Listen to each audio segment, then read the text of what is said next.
off as 8,000 years ago. All demons unified launched an attack against the immortal world, and suddenly a white light appears, and everyone sees a woman. She was none other than Empress Yi. Empress Yi was invincible in the three realms. She was there to kill the demons and end the war, and suddenly a gigantic sword appeared. She dodges and calls out the demon and asks him if he was the one who unified all the demons and who merged the blood of the holy demon and created the holy demon temple. "It is the deity," he answered. "It was the demon king Pu-Chien-Hong." Empress Yi asked him why he sacrificed so many lives. He answered with a smile that he was bored. Listening to him, Empress Yi was furious and launched an attack on the demon king. She summoned 100 holy swords and shot them against the demon king, and everyone was certain the demon king was gonna die. But sooner after the boom and when the smoke scatters, they see the demon king had pierced his hand through the empress's heart and killed her. Then she disappears into thin air, following a loud voice that she will be back for revenge. After 8,000 years, the demon king was invincible and wasn't able to prove his Tao and transcendence. He thought the best way to find it would be going back to the human world and living an ordinary life and finding happiness. He opens the portal to the human world, and when he enters it, he finds his wife to be Empress Yi. As they both hug each other as they are husband and wife, Yi tells him to come on and have lunch as she was waiting for him to come home. The demon king introspects that it was the life he wanted all along. Then he proceeds to the table and starts eating the food cooked by his wife, who was Empress Yi, and thinks that her cooking was still good. Yi asks him about his day, and then the demon king shows her 12 taels, which was a lot of money. Yi was a little awkward, and when the demon king asked her, "What's the matter?" she was sad because she thought her husband robbed someone. But then the demon king explained to her that a grandpa wanted to buy his grandkid a gift as he was getting baptized, and the grandkid took the monkey king he sculpted, and the grandpa gave him the money, told him to keep the change, and accidentally gave him 12 tolls. Then Yi was happy and went to pack it up. Deep down, the demon king thought it was carved by the demon king himself, but it was worth a lot more.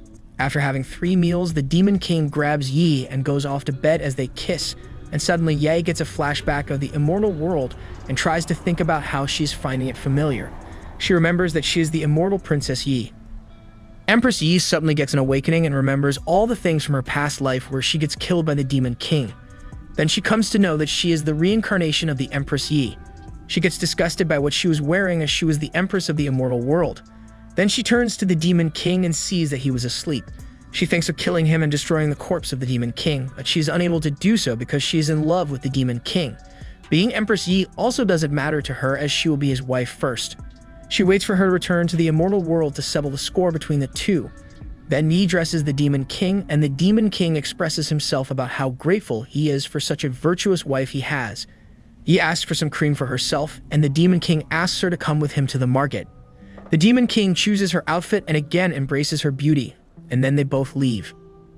As the demon king and Yi enter the market, they see a strange group of men passing by, but they don't look quite well into the matter.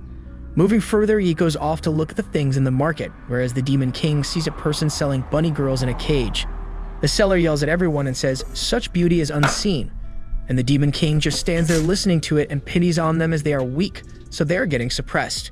Suddenly, Yi appears and thinks that the demon king wants to buy one bunny girl irrespective of having such a pretty wife, but the demon king says he wasn't going to buy one and suddenly gets all defensive so that Yi doesn't get mad and grabs her arms, moves on to the next shop, and they move and have food and buy all the things that are necessary and not necessary. Suddenly, there are horses around and a girl looking like a princess comes around sitting in a chariot, and the demon king hears that she is the younger sister of Fu-Chiemu, the goddess, and she was here because of the rebellion of the demon wolf clan, and therefore she returned quickly. He heard that she was the youngest god of war in the family and the first confidant of the Empress Shiphens. Suddenly, the demon king senses danger and then sees the strange men again in front of the chariot and exactly knew why they were there, and within the strange men, suddenly someone comes out and says, "Die," and throws a thunderbolt towards the princess, and guards suddenly become active, and the demon king holds Yi safe, and the princess takes her sword out and slashes the thunderbolt out. Then a blast takes place and all the crowd starts to run off, and everyone starts pushing in the crowd to run for their life as the assassins were there to attack the princess. And then the assassins take up a formation as everything was according to their plan, and then someone in the crowd yells they are cultivators, and all of them engage in an attack on the princess and the guards around the chariot. Then the princess orders the guards to defend. Meanwhile, the demon king got the sense of the attack a few moments earlier as he had mystical powers, and he would not have let this happen if he wasn't around to save. Then he thinks of dropping her home, and then he will sort out the matter, as it is too risky for Yi. He turns to her and sees it wasn't her in his arms, but someone else who was a slave, and the Demon King becomes furious and asks her where his wife is. He was very frightened and worried about where did his wife go. And then he throws the woman in his hand and looks into the future with his powers to see if she is alive, and then finds her alive.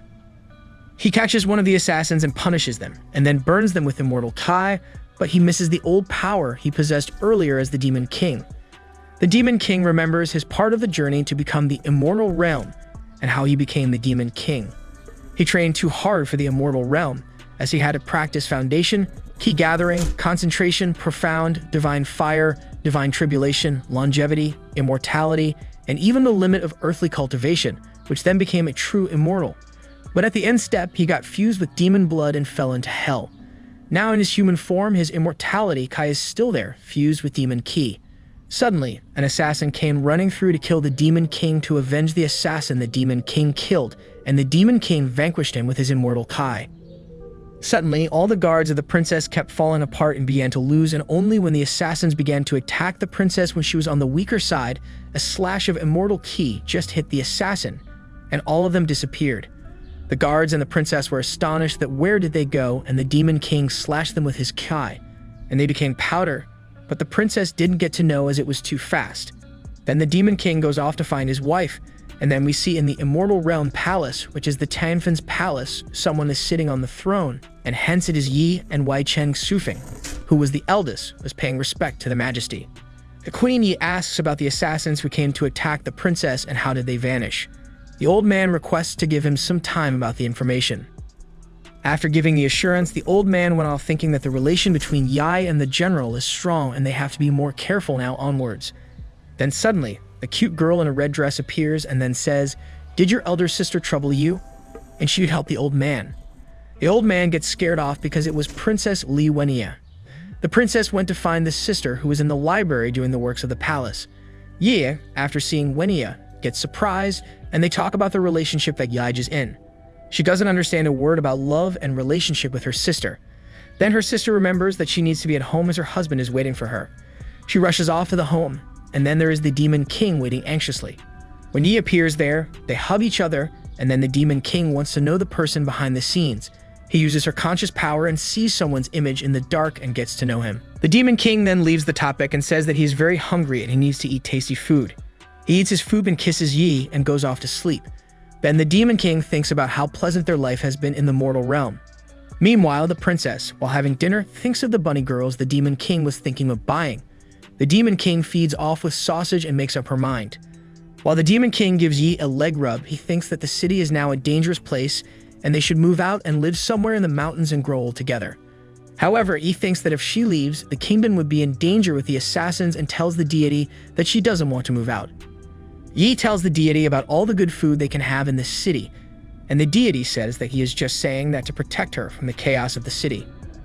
He thinks that her husband has become so worried about the assassination and the husband thinks the same about her, but they skip off the idea of it. They sleep after giving each other foot massages and make love before going off to sleep. Later in the morning when they woke up, the Demon King was leaving for work in the store and Yi was seeing her off. She said that she will wait for her to return. And then the Demon King thinks of settling the score for the assassins in the city. He says that as long as the deity is in the city, it will not have any chaos. The Demon King runs off to a shady place and removes its foundation seal and then flies off because he can't walk over there. When the Demon King flew off to find the reason behind the assassination, the general came to the front of the palace and waited there to hear their conversation about the assassination attack. They were all astonished because they couldn't figure out such talented cultivators in this realm, and it was impossible for them to wipe them out. Their general then responded that it must be the work of some greater being, such as an immortal being. The leader responded that if the involvement of an immortal being was involved, then it would be very difficult on their behalf to win the war against it, as they can win over mortals easily but not against higher beings. Then suddenly, the shadow of the Demon King appears and warns the leader. In reflex, the leader launches an attack on them, telling them they are foolish to enter the mansion of assassins.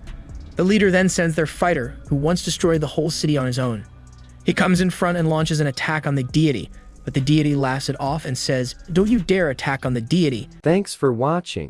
If you like manhwa, isekai, and harem contains, make sure to subscribe to my channel. See you in the next video.